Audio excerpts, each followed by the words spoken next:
You could literally live without a single penny out of pocket. You could save your entire paycheck. And if you ate at the chow hall and lived in the barracks, and you could save every penny you make.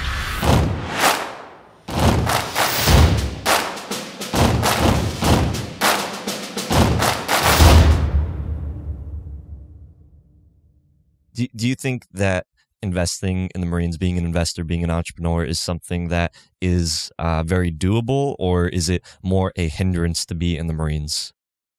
Very doable. So I'm in one of the strangest commands I've been in right now. Like it's a high enough level that I don't even have my cell phone aside from like lunch break during the day. Like the cell phone can't go in the building. There's no windows in the building, which I always joke about in the office. I'm like, man, I'm going to buy one of those little fake sunlight things to make myself see the sun.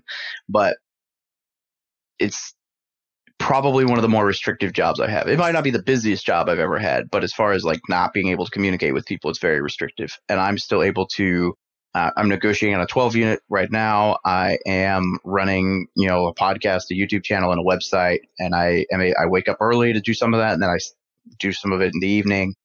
And in 5 or 6 hours a day at most, usually like 2, maybe 3 hours a day, I've been able to build a big platform, podcast, YouTube, real estate portfolio, whatever. And it just really, it comes down to what your priorities are. I can't remember who says it, but what's the quote, right? That, if you want to, if it's a priority, you'll find a way, but if not, you'll find an excuse. So, you just got to look at that the hard way. And like last night I came home and I was like, man, I got 3 hours. I could do whatever. I was like, okay, I'm going to watch a TV show for 30 minutes. And I did. And then I stopped, even though I was enjoying said TV show, came upstairs and worked on the website, worked on some content, and talked to the guy about his 12 unit. Whereas I could have done what everyone else does, which is turn on the TV, grab a beer, and then not turn off the TV. And hey, you made that choice. Now, I know in every service kind of has those like special jobs where it's kind of like, like you did a type of job that was like a recruiting job. Is that something that you would advise Marines if they are maybe looking to step away from their previous job? Like what are the types of jobs that they can move into that might be able to give them more flexibility, more time to be able to choose and learn about investing? Don't take drill instructor. You'll have no life and you won't have time. You'll have a little bit extra money. They actually pay you a little extra for most of those gigs. They're the special duty assignments. So as a drill instructor, you'll make, they changed all the numbers, but like $375, $400 a month. But you're going to work a ton and you're not going to have any time to network or whatever. When you are off work, you're going to be just totally exhausted. So you won't have the time for that. They have security forces. They do have security forces, but we'll talk Marine security guards or embassy guards.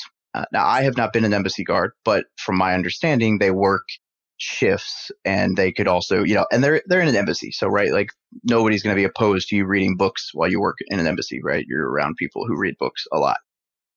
You get to meet some cool connections. I know some buddies who met presidents and senators and whatever. So, there's some cool connections there. There's opportunities to read and you get to see different parts of the world. So that's a huge opportunity. You also get paid a little bit more. And then there's a school of infantry instructor, which they kind of like drill instructor, very similar, busy schedule. But the recruiter piece, I'll tell you, it's not a fun existence a lot of times while you're recruiting. It's very high stress. It's very long hours. If you're not any good at it, you're going to be miserable. But once you become good at it, there's a huge opportunity there because of a couple things. One, you make your schedule. So if you want to go to lunch with somebody during the day and talk about real estate, there's nothing that says you can't do that as long as you're making your mission. So my last year on recruiting duty, if I had known enough about learning and networking, I could have spent 3 or 4 hours a day in town, at lunches, at breakfast, focusing on that and still accomplish my recruiting mission without any issue. I was doing very well. I had a good base. It also teaches you how to sell and how to network, which is just absolutely huge for everything that I'm doing, but also everything in the real estate world or the investor world. You got to be able to sell yourself in life, and you also need to know how to connect and network. And so that's huge. And it also taught me how to speak in front of people. And public speaking is something that a lot of people don't like, but it's huge. So recruiting is an absolute must because it gets you away from your everyday job. And of the special duty assignments, it's the one that will teach you the most that will translate into investing and or the civilian world. The other ones are good, but recruiting teaches you a ton that will translate very well into civilian world. It also consequently is the largest of the extra pays. So it's like $450 a month on top of at recruiting duty. Even if you go out as a corporal, you're going to get housing allowance. So that's one of those exceptions where because you're not anywhere near base, you'll get a housing allowance no matter what your rank is. So that opens that door much earlier for some because you can go on recruiting duty as an E4. And then yeah, recruiting is great. The other thing is really just, the flexibility of schedule. So you have the time. I did not use it wisely while I was on recruiting. I didn't even learn about investing until like the last year. And then I squandered my last 6 months that I could have been milking it. But I've actually thought about going back on recruiting duty because I know I could do both, but we'll see how that works out. And how long is recruiting duty? They're all 3 year. You can extend it, but they start at 36-month tours. Okay. And you said that that's something that you can go back to? That's something that you can do multiple tours about? You can become a career recruiter. It's kind of a running joke when you're a recruiter is like, oh man, they're going to talk you into doing this forever. But promotions are good on that side of the house. And if you're good at it, the life's not bad. It's just, it's stressful and it's a lot of stress that you can't necessarily control because, a high school kid changes his mind about joining the military and now you're stressed. But at the end of the day, most of the issues that stress people out on recruiting are self-inflicted. So you can improve on them and you can get better at it. But it's 3 years and then they're always kind of short on recruiters. Recruiters do some stupid things, get in trouble for whatever, especially with just doing things out in town. They, whatever. It is what it is. It's a high stress job and you put a bunch of Marines around a bunch of civilians and then stress them out and someone's bound to make mistakes. And that's for every service. Every service has attrition in the recruiting ranks for people who either can't recruit or do stupid stuff because they're stressed out, don't know how to handle it. And so because of that, they're always looking for recruiters. So you can go from the reserves. There's a program where they can pull you from the reserves into being a recruiter. It's called the EAD, Extended Active Duty. Ask a recruiter, they'll know. They're always looking for those guys. But then you can also, after being back in the fleet for 2 years, I can request to go back on recruiting duty, which I almost did a year ago, but I decided I'm probably going to look some other ways for the future. And then, while you're out there, if you're good at it, that's the thing. You have to be good at it. They won't take you if you aren't good at it, but you can request to become a career recruiter and you could do that theoretically for the rest of your career. And I know several guys who've done that successfully. So what are some of the favorite benefits that you've realized being in the Marines? What are some things that that you've been able to take advantage of being in the Marines specifically? And the biggest one is the one that I botched and haven't used yet is the VA loan because I used the FHA because my lender talked me out of the VA loan. And I can tell you, I could show you on paper how that's cost me 10 grand since I bought my first place. So the VA loan is the best advantage. And now they have the renovation version of the VA loan where you can buy a fixer-upper house and it'll get renovated before you even move into it. So you're moving into a new home, but you're not paying for renovations and you're forcing the value to increase on that property before you live in. So now you're getting an equity play. So you're moving into a property with equity and it could be a duplex or a triplex where you're renting out other rooms. So VA loan is just phenomenal because it allows you to buy a house that you probably wouldn't be able to afford the down payment on if you had just gotten into real estate and said, wow, I made some bad decisions, but I'm trying to turn them around, which is just a really cool opportunity. But so that's a good one. Really, that's my favorite. But the other benefit is just the fact that you're going to be, it's more the intangible stuff. So like, for example, the decision making, right? One of the things that successful entrepreneurs, investors, and businessmen or women do is they make decisions. And I think the military sets you up a couple of ways for that. One, it teaches you to make decisions, right? Like any decision is better than a bad decision or whatever. Maybe it's not, but it's better than not making a decision because you need to be able to decide very quickly. And that'll come very handy in the investing world or the business world. But another thing the military does is it gives you security. So what it allows you to do is assume a little bit more risk at the beginning to invest in something that may be scary because you know that if everything fails with that, you have a job, you can go back to living on base. Like you can just kind of pull everything back in and be safe. So it pulls away the like, oh man, I can't afford to invest in this property because what if? Well, what if is that worst case scenario, you file bankruptcy and you live on base. And then you learn what you did wrong, you build up your cash again, and you go try again. So that's a lot less scary than, if you're in the civilian world and you're like, I make this huge mistake and now I don't have a job and I don't have the opportunity to go live on base. So it gives you a safety net that I think allows you to take on a little bit more risk and accelerate your growth at the beginning. So I think those are probably some of my favorite benefits. Are there any benefits that are maybe not as well known or not taken advantage of?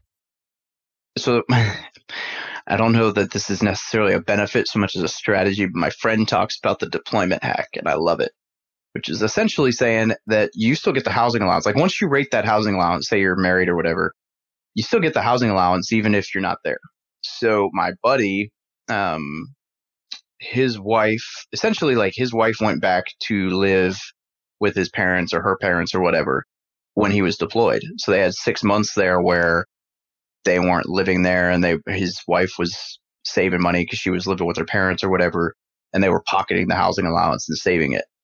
But he owned the house that they lived in. And so it was kind of a pain. He moved everything out of the house, which is not exactly easy, moved it into a storage unit. But he was able to rent out his house for, I think it was a year deployment, maybe 6 months, whatever. So he was able to rent his house, cover his mortgage payment, and cash flow a little bit, put his stuff in storage. So it probably broke even, right? But then he saved 100% of his housing allowance while he was deployed, and his entire paycheck was tax-free. And so there's little tips and tricks like that, right? And then the other thing is because the military sent him away, he was getting separations pay, which I think is like an extra $350 a month or something like that on top of that. And then, your pay is tax-free or you got combat pay like that. So if you are strategic in when you know you're going to be gone, there are ways to really, really increase your income. I mean, if you can imagine, and he was a lieutenant or a captain at the time, but if you can imagine a guy making, $4,000 a month, but it's tax free, throw on a housing allowance, throw on combat pay. I mean, he was making, and you're deployed, so you're not spending much money. So if your spouse is frugal, which is a very key component, and that is something I could go on a rant forever, but marry intelligently. That's all I'm going to say about it. Don't marry because you're infatuated. Like, think logically through the process. Your spouse needs to be beneficial to you. It's a financial decision as well. So marry intelligently. But assuming your spouse is also frugal and not blowing your entire paycheck while you're deployed, I mean, you can come home with, 6 figures in your pocket and just, now what? I mean, that's huge if you're smart that way. And then who's to say that you have to move back into that house? If you've got a tenant in it and they're paying you after all expenses $300 to live in the house, leave the tenant in it, buy another house. I mean, there's a lot of options there. So I think that's probably one of my favorite. It's not even really a benefit, so to speak, as it is just an opportunity that people don't think through. Yeah, I think that's pretty interesting that you brought that up because in the Coast Guard we do the same thing, except our deployments are getting underway. So we have a lot of guys that will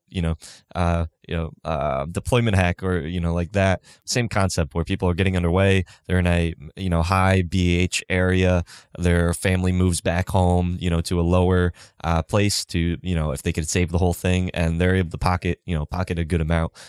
So that's cool to hear that that's something that is kind of cross service, that multiple services do that.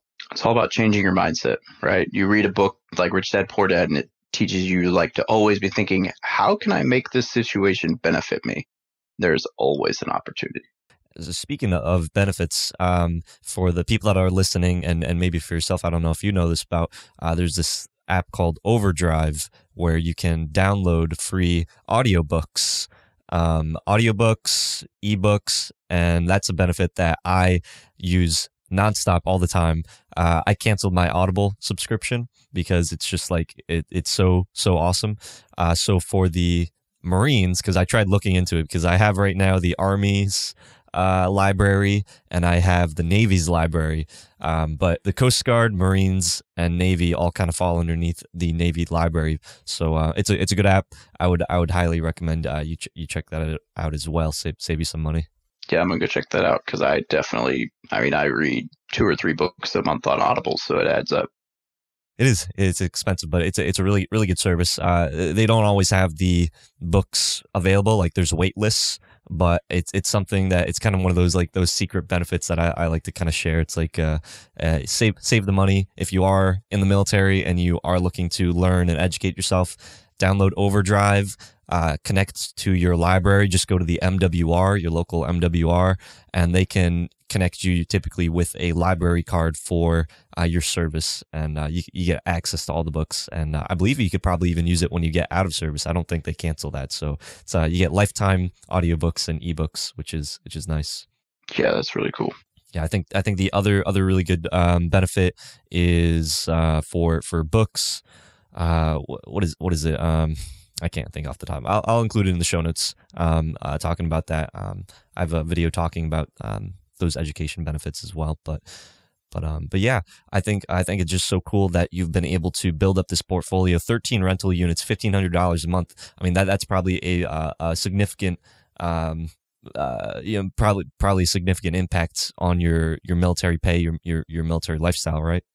Yeah, well, I mean, it would be, except that I'm a little bit more intelligent about it now, so I don't touch it as far as my military lifestyle. It just goes back into a fund for me to reinvest and continue to grow that fund. Awesome. Now, just on a final word of advice, David, for people that are looking to get into the Marines, they're in the Marines. Let's say they're in the Marines right now. They're now realizing investing, and maybe they want to be able to purchase their first investment property. What would be your strategy for that young Marine? Oh man. So I just made a t-shirt actually that says this, because this is what I believe, but you just need to learn, network, and take action. So find some books, find some podcasts, find a community, right? And learn everything you can about them. So there's a couple different communities out there that are phenomenal for real estate, forums, whatever. And then you network. So you get around those people. Again, the community piece, you can find local meetups, whether on meetup.com or Bigger Pockets is one of the bigger real estate forums, or the big real estate forum, and you can find events there, or you can make your own event, or you can find one on Facebook. I've made my own event at my last 2 duty stations, and you get around people who are investing in real estate and pick their brain and get to know them, and that's huge. And then the final piece is just go for it. Like don't what if it until you're blue in the face. Just pull the trigger, right? You have no problem going and buying a freaking car at 15-20% interest because it'll look cool. You should probably have no problem pulling the trigger on a house to live in that will actually pay you to live in it. But yet we do. It's what was the meme I saw the other day that was like, it was a service member, and it was like, oh, spend $300 a month on booze? No problem. Spend $400 a month on something that pays me $500 a month? Hell no, that's scary. And I'm like, yeah, we're pretty quick to blow money on tats and alcohol, but God forbid that something might actually be an investment. Scary. Awesome. Well, thank you so much, David, for taking the time. I'll include ways to connect with you. The Military to Millionaire. I think it's just so awesome what you're doing, helping educating the military community, inspiring people. You've inspired myself. I think it's just so awesome. So I'll include everything in the show notes, how to in the description box, how to connect, how to learn more, get educated. If you are in the military, definitely want to use the resources that are on this channel, that are on David's channel. There are people that, a lot of this is just coming from the goodness of our hearts. We are just trying to help our fellow military members. So definitely want to get plugged in with that community because it is very tight knit, and we are looking to help you guys. So thank you so much, David. And yeah, I guess that will be it. And talk to you next time, military journeyman. Peace out.